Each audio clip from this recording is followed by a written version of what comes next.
sa hangin ang buhay ko, di malaman kung saan ang tungo.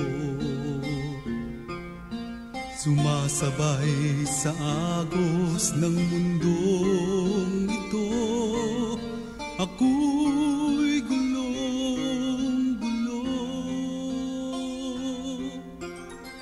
Tuburan sa panalangin. Kini nga programa gimugna sa East Coast Gospel Mission. Alas 6 hangtod alas 6:30 matag adlaw. Aron ikaw matabangan nga maangkon ang tinuod nga kalipay, katagbawan ug kasiguruhan sa kinabuhi, ug nga kahatagan sa kasulbaran ang naghingapin nga mga kabalaka, problema, mga pangutana nga sa dugay ng panahon nakahasol pag-ayo kanimo. Busa paminaw ug sa Dios ikaw panalanginan. Maayong adlaw sa tanan. Salamat sa Dios sa oportunidad nga gitugot na usab niya kanato karon. Salamat kay makapadayon kita sa atong buluhaton ining adlaw nga Sabado, og atong itugyan ang atong buluhaton diya sa Ginoo pinagi sa pangabuyo. Gamanan og dalaygon nga Dios nagapasalamat kami sa oportunidad nga gitugot na usab nimo kanamong tanan nga makabasa kami sa imong balaang pulong. Panalangin ni o Dios ang imong mga pulong nga kini samtang pagabasahon magahatag kini og dugang pagtulunan, pagpahinumdom ug pagkorek kanamo Ginoo concerning sa among pagkinabuhi. Padayon kaming magsubay diya sa balaan nimong kabumuton.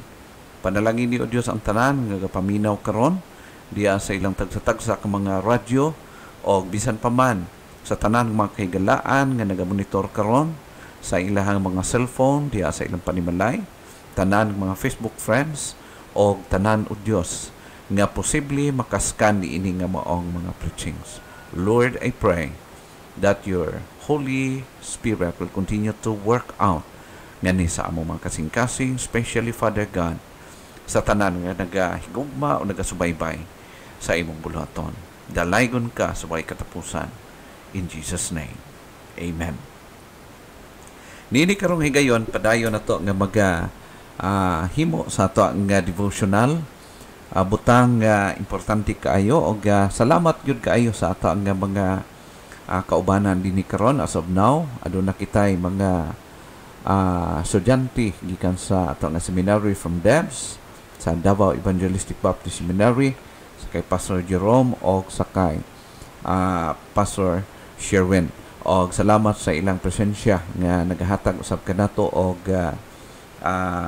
higayon nga makigbahin sila sa pulong sa Ginoo nga ni kanato. Og this time panahon na pod nga kita himo sa ato nga buluhaton og ato nga ipaabot usab diha kaninyo ang mga butang, possible mga butang nga ma-materialize nga ni sa ato mga kinabuhi. Nini nga buntag karon, gusto ko magahisgot concerning sa usahay ang Dios nagasugo kanato, nagahatag siya og instruction kanato, but sometimes or often times sa atong kinabuhi naay mga panahon nga dili kita musunod o dili nato feel ang pag-follow, ang pagbuhat sa buluhaton for any reasons, no? So send other Lord but not me. Usahay, pag kita ang hingtungdan, kita ang sugoon sa Ginoo, na yung mga panahon nga dili kita willing nga mo follow, dili kita willing nga mo obey, pero hinumdum mo nato igala whatever nga mga reasonings or unsa man ang mga butang, mga alibays, kumbaga, nga niya ka na to. Hinumdum mo na to nga later on, musunod gyapon kita sa kabubuton sa Ginoo. This time, ato ang pangutanon atong kaugalingon, no? Ikaw ba karon higala naka-experience ba ikaw nga nagkaroon ka og mga argumento with God, with your God, no? Did you ever have an argument with God? Nakatry ba ka nga nakiglalis ka sa Ginoo, nakig-argue ka sa Ginoo? Sige. At any degree, no? Na kita sa pagkigdeal manggod sa Ginoo sa tuwa, gidil kita niya as person. O wala kita niya gipugnan nga mo mo utter or mo shall we say magpakita sa atong mga reactions diya sa iyaha. Wala man ta niya gihimo nga robot. There are times nga makig-istorya ka sa Ginoo, there are times nga makig-argue ka sa Ginoo, there are times nga makig-wrestle ka sa Ginoo. Ha? So, nakatry ba ka ni Ana Higala? Ako personally, many times, no? Dili na, countless times na nga ma-experience nato nga nakig-istorya ka sa Ginoo, nakig-debate ka sa Ginoo, nakig-argue ka sa Ginoo, or whatever ng mga term na imong gigamit karon. Personally, naka-experience ako ni ini. But I don't know, ikaw Higala nagapaminaw karon. Have you asked by God to do something and you argued with Him about it? Naka-experience ba ka nga na ay klaro kaayo nga command ang Ginoo nga gusto niya nga himuon nimo pero dugay kay ka nagsugot, nakig-argue pa ka, wala ka nag-follow until such time nga ang Dios na ay ginahimo diha sa imong kinabuhi? Did you ever make God angry with your arguments? Nabay nakabantay ba ka nga naay mga panahon nga ang Dios nagakasuko kanimo aron nga ikaw mutuman sa iyang gusto? Nakatry ba ka ni Ana Higala? Have you tried being disciplined by your parents before obeying them? Nakatry ba ka nga gisugo ka o nag-disobey ka sa imong parents o to the point nga na-disiplina ka? Nalatusan ka sa imong ginikanan? Have you remember nga naaka-experience ni Ana Higala? You know what? Kini nga experience na hitabo also ngadto sa kay Moses. When God called him to bring the Jewish people out of Egypt into the promised land. Nahitabo kini long before, wala pa kita na taon ining kalibutan na naanay mga katauhan nga naka-experience pakig-deal sa Ginoo personally, person to person. Mao kana siya mo nahitabo kang Moses, og ang kinabuhi, ang reaction ni Moses, gi-exercise niya ang iyang pagka-persona. Objecting, arguing, and refusing the calling that triggered God's anger nato sa iyaha. Nahitabo kini dito sa iyang kinabuhi. Nakig-argue siya, daghan siya mga rason, daghan siya mga alibis, daghan siya mga gigamit nga mga rason o mga pangatarungan in order na ma-refuse niya ang gusto sa Ginoo. Mao kana siya. Na ato makita karon dinhi ang mga objections or mga arguments nga gibuhian o gisulti ni Moses, og makita pud nato paano ang Dios nagdeal kaniya, unsa ang mga tubag sa Ginoo, og unsa ang reaction sa Ginoo, unsa ang gihimo sa Ginoo, hangtod yun nga si Moses nag-obey ngadto kaniya. Atong tan-aw dinhi ang questions o mga objections ni Moses. Specifically, una nga question o argument ni Moses, sa dihang gisugo siya sa Ginoo, Moses, kuhaa ang akong katawhan didto sa Ehipto, kay nga naman nakita sa Dios ang suffering sa iyang katawhan ubos sa pagmando o pagtorture, pagmando sa katawhan ni Pero og sa iyang katawhan, paano sila gisakit, og ang Dios naluoy kanila. Of course, it was a punishment tungod sa ilang disobedience, pero ato makita still ang Dios naluoy sa iyang katawhan o gusto niya i-rescue ang iyang katawhan during this time. Mao kini ang una nga rason makita nato pagsugo sa Ginoo kaniya, nag-ingon si Moses, who am I? Ato makita din sa Exodus chapter 3 verse 11. Ingon siya the specific verse ng ingon, and Moses said unto God, who am I that I should go unto Pharaoh, and that I should bring forth the children of Israel out of Egypt? Ingon siya, who am I? Kinsa man ko, Lord? Kinsa man ko nga moadto kang Paraon? Kinsa man ko nga moadto sa imong katawhan o kuhaon ako sila? Kinsa man ko?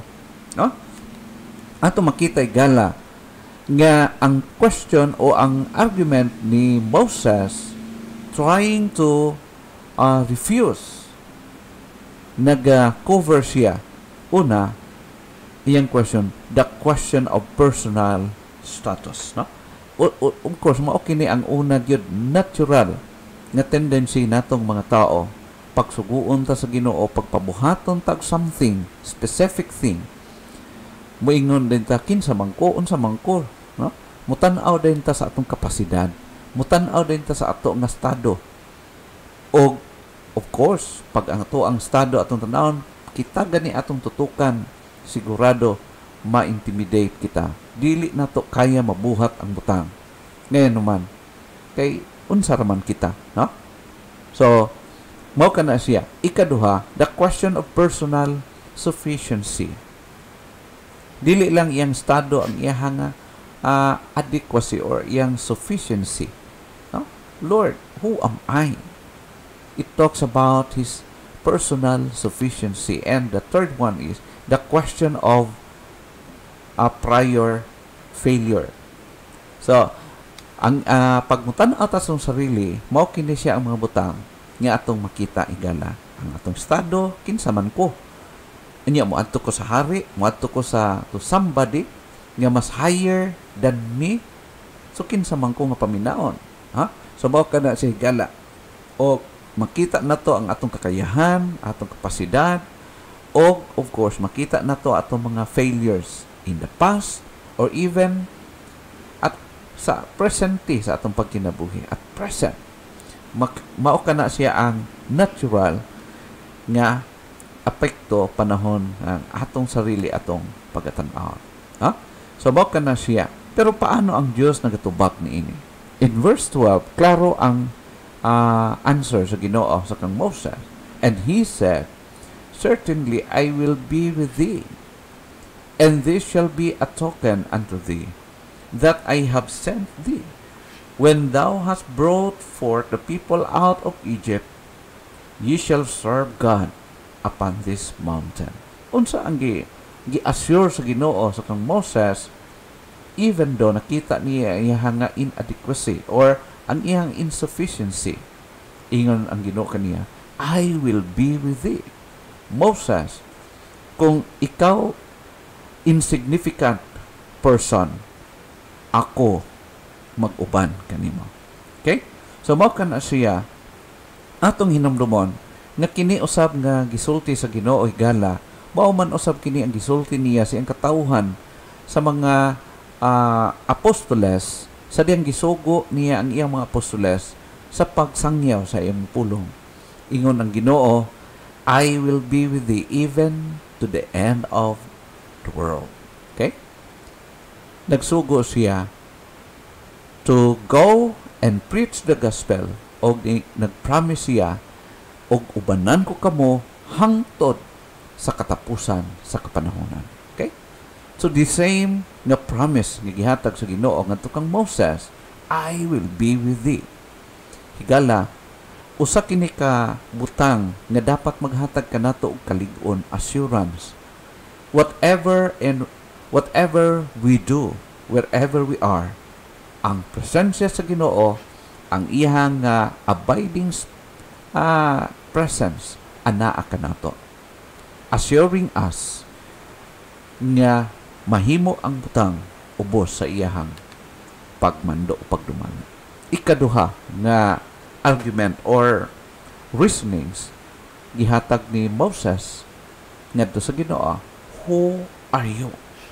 Pag-ingon sa Ginoo, "I will be with thee." Moses, ubanan ko ikaw. As you go, as you do my command, ingon siya, "I will be with thee." Then number 2, ingon si Moses, "Who are you?" Who are you? Mao ni ato makita din specifically in Exodus chapter 3 verse 13. Nagaingon, "And Moses said unto God, Behold, when I come unto the children of Israel, and shall say unto them, The God of your fathers hath sent me unto you, and they shall say to me, What is his name? What shall I say unto thee?" Unsa ba? Kinsa man iyang pangalan? Kinsa man siya? Nagsugo kanimo. It means to say, who are you? Nag-question si Moses sa iyang pagkasiya.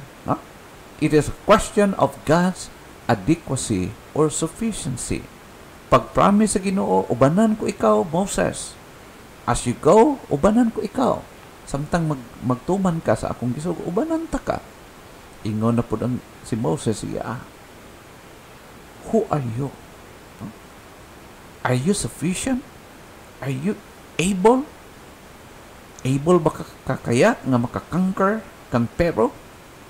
Now, higala, karon nga panahon, siguro wala na may pero, literally. Pero, we have COVID now. Sometimes, mas nagkakahadlo kita sa COVID rather than fearing God. I-check ang atong sarili, igala. Or many times, or daghan sa mga katawhan as of now, even Christians are afraid to die because of COVID. Nagakahadlok o to the point nga dili na makaserve sa Ginoo because sa ilang kahadlok niya ng COVID. Higala, kung mamatay man ang usa ka tawo sa pag-serve niya kay God, is it worth or not? Higala, atong i-check atong kaugalingon. Si Moses niabot sa punto nga naga-question siya sa sufficiency sa Ginoo. And then God answered Moses by revealing himself. Gipakita sa Dios kaniya kung unsa siya ug unsa ang pwede niya mahimo. Ato makita dinhi ang ikatulo nga question o ang katulong nga objection ni Moses. What if? Of course, gipakita sa Ginoo sa iyaha ang iha nga mga supernatural workings of power. Now, ato makita dinhi in Exodus chapter 4 verse 1. Ingon siya dinhi. And Moses answered and said, But behold, they will not believe me, nor hearken unto my voice. For they will say, The Lord hath not appeared unto thee. Another nga objection ni Moses. Dili sila magtuo. Now, of course, ang tao, human tendency, lisod baya patuuhon ang tao. Lisod kaayo ang command. Lisod ang pag-obey ni ini. Nga moadto si Moses, maingon, gisugo ko sa Ginoo, ang Dios napakita kanako, lisod ka ini. Lisod kaayo. Even today. Nga naman, kay daghang kaayo nga mga false claims nga ato makita, madunggan around the world. But during the time ni Moses, igala, kini bihira kay nga panghitabo, bihira nga experience. Pero ato makita nga nagakitabo kini sa life ni Moses, but even to that, makita na to nga si Moses nagagit siya hard time nga mag-obey. Tungod kay daghang kay siya mga nakita nga mga posibilidad nga di gid siya paminawon, Or siguro makita na to ang pinaka bottom line ini. Ang iyahagid nga pagkadili willing nga pag-obey ni ini during this time. So, kung imo makita igala ang gipakita ni Moses pag question niya sa sufficiency sa Ginoo, nagpakita ang Dios kaniya og talagsaon nga mga miraculous works, or ang ipakita niya ang sufficiency, pero still si Moses padayon sa iyahang padayag sa iyahang mga questions or mga reasonings dito sa iyaha. Kaya pag-ingon ni Moses, pagsulti niya dinhi, they will not believe me nor hearken unto my voice. Ang buti pa sa buti gala, ang imong nakita, nag-question siya sa authority and sa iyahang authentication. Ang iyang pagkapadayagan. What if they do not believe that you sent me? How will you authenticate my ministry? O kabalo kay gala, maupod kini ang ato ang mga mga crisis even this time. Paano ang Diyos mag-authenticate sa ministry nga gi-entrust niya kanato kanimo higala. Usahay mo di nimo makita ang iyang working. Usahay dili nato mabati ang iyang mga buhat sa ministry nga gi-entrust niya kanato. No? Mo kini ang realidad. This can also become a question of resources. Lord, kung imuhan ning kabubuton nganong wa man nimo gi-provide. Lord, nganong imo daghang kay tag mga question, no? Mga dili maihap nga mga reasonings, questions diha sa Ginoo.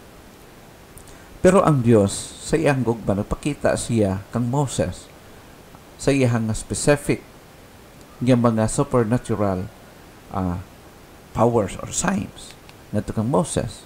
Unsa man ang iyang pakita nini nga account atong gibasa karon from chapter 3 up to chapter 4 ato makita the rod turned into a snake.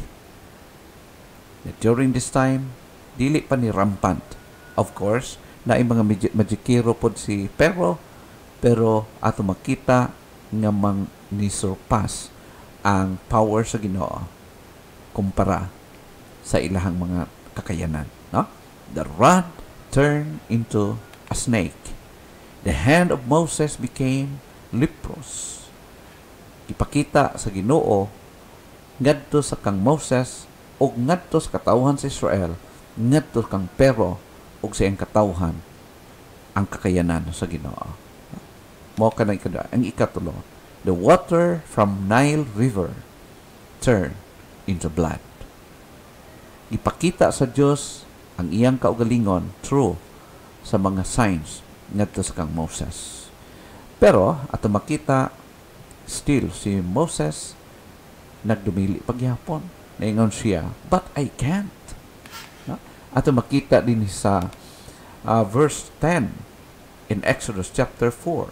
Ingon siya, then Moses told the Lord, please Lord, I'm not eloquent. I never was in the past, nor am I now, since you spoke to your servant. In fact, I talk too slowly, and I have a speech impediment. Lord, di man ko maayo manultigod. Dili ko kabalo arrange sa akong statement. So, siguro like that. Lord, dili man ko maayo yungit man gud ko. Lord, dili man ko maayo gud kaayo og tingog. No? Pag mutingog ko, ang akong tingog murag dili tingog og tao. No? Whatever nga mga reasonings, mga alibays na niya kanato, no? Siguro na akay mga napog kay personal nga mga rason nga moingat sa Lord, ayo lang ko. Dili lang ko. Sila lang, no? So, whatever nga mga reasons you have now, masulod ka na din. This is the question or a question of disability. Nag-question si Moses, Lord, daghan mang mas kuyaw sa kuha. Huh? Usahay ingon anak kita. Kay dili kita willing, dili kita gusto nga mabuhat. Ang uban na lang, Lord. No? The question of disability. Now, higala, ingon sa verse 11, then God asked him, who gives a person a mouth? Who makes him unable to speak, or deaf, or able to see, or blind, or lame? Is it not I, the Lord? Grabe ang tubag sa Ginoo sa iya, no?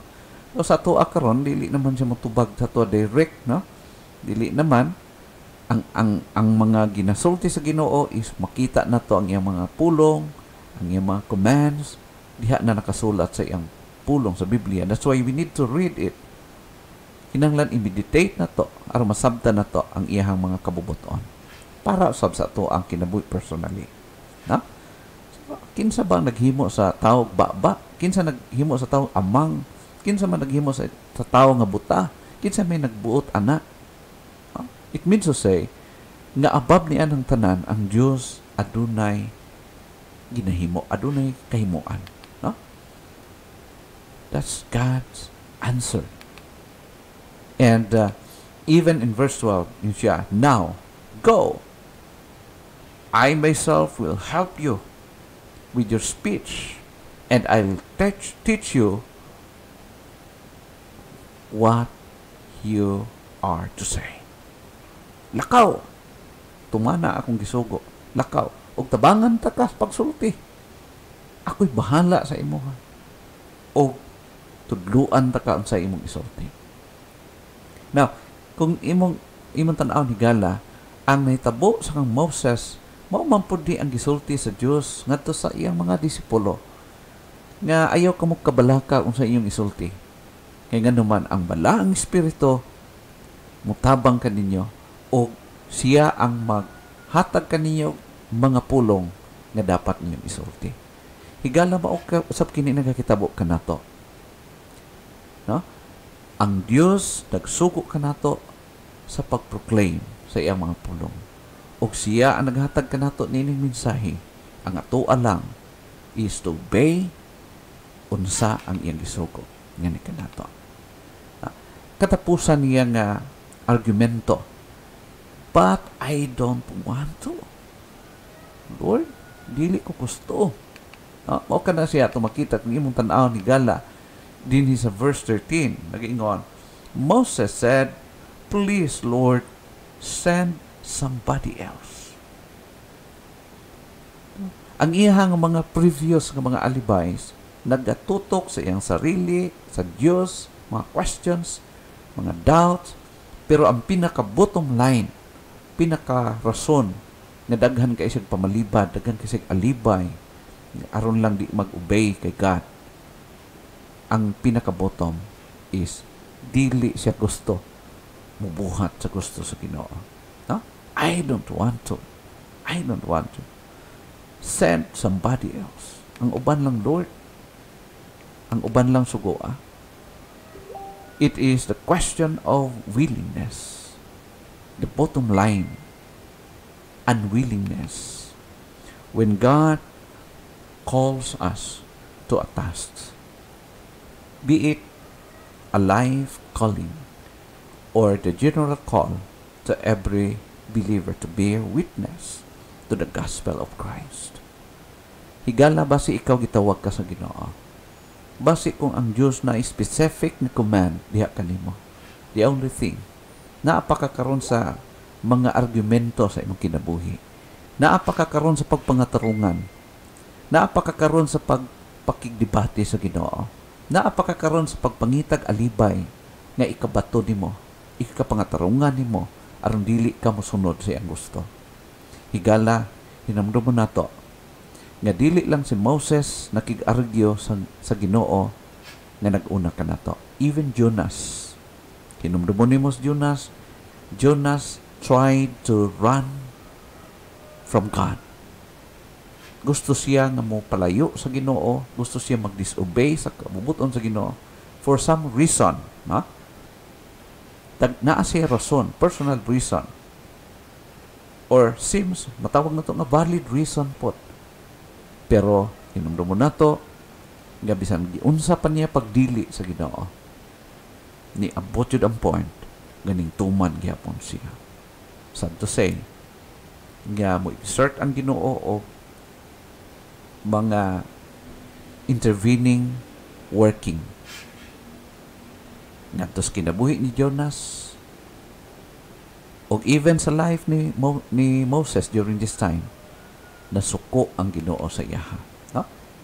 But praise God, even God was angry at Moses during this time.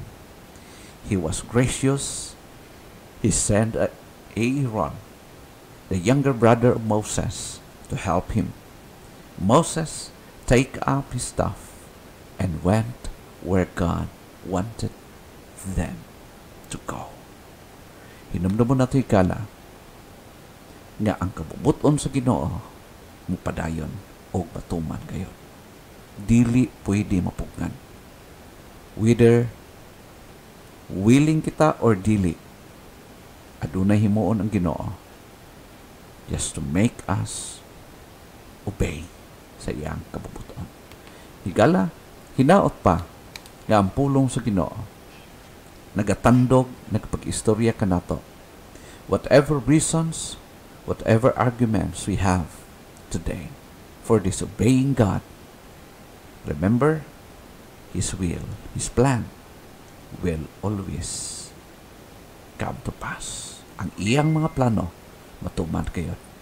But remember, isa ra si Jonas, isa ra si Moses. Pag ang Diyos mo trabaho sa atong kinabuhi, wala tayo mahimo. Ang pinaka-the best ng atong himuon is to obey and to follow God willingly. Ask the Holy Spirit, pangayoan ang iyahang pagtugot, nga tagaan kita niya o kasing-kasing, nga matinumanon diya siyang kabubuton.